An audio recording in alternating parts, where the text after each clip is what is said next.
All right, so we are measuring the shingles currently. The new shingle is going to be 42 inches, and the current shingle on the house is just shy of 36 inches. So this is already going to fail, being that it doesn't fit, but this is what you are asking for. All right, we are out at claim number 07409-40770. We are on an Atlas chalet today. We are going to attempt to do this repair with a Atlas Pinnacle shingle that was recommended to go back and do repairs. You'll notice it doesn't fit. We got a 36-inch shingle on the top, and then we got a 42-inch shingle on the bottom. We are going to have to tarp this no matter how the outcome comes, because it does not fit. But we are going to attempt to do a repair to show that there's damaging to the current shingles, because this is supposed to be a architectural shingle. It's marketed as such, it is rated for such, but it is discontinued and therefore non-repairable and going against building code. But you've asked for this, so this is what we are going to do.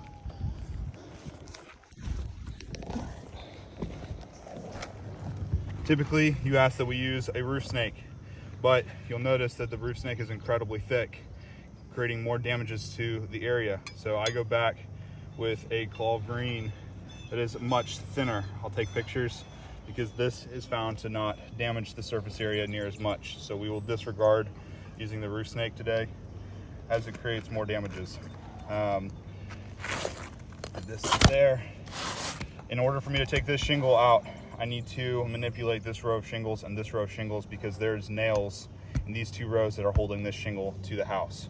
So when I go to pull these up, if we find that there's damages to these shingles, it's non-repairable. If we find that there's rips, there's matting transfer, cracking, granule loss, all of these things are demonstrating that the roof is non-repairable. So we're going to be super careful. We're going to try not to go above the 45-degree angle.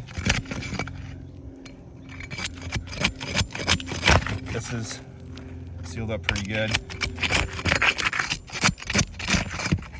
The problem we find with Atlas chalets is that the sealant is not very accurate as far as where it's placed. So some shingles get super loose, some are super tight, some get loose, and so on.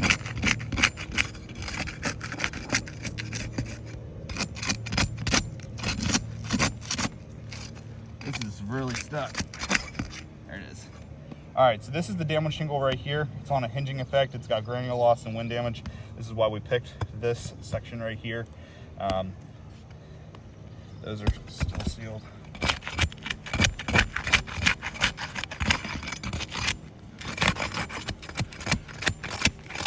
Oh my gosh. Holy cow, there's tons of matting transfer. We'll get really good pictures later, but you got stuff like this, like that, over here.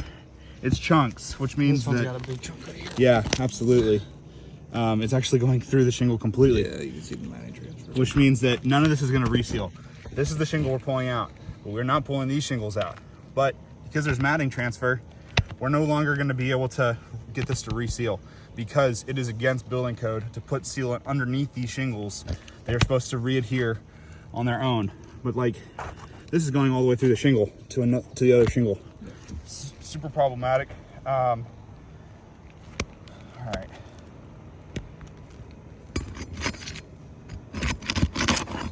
Okay, pull through.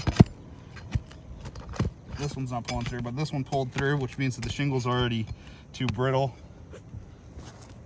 to hold the nails. Yeah, ripping. Then you have mat transfer on that further one too, which means that that left shingle's gonna have to come Yeah, out.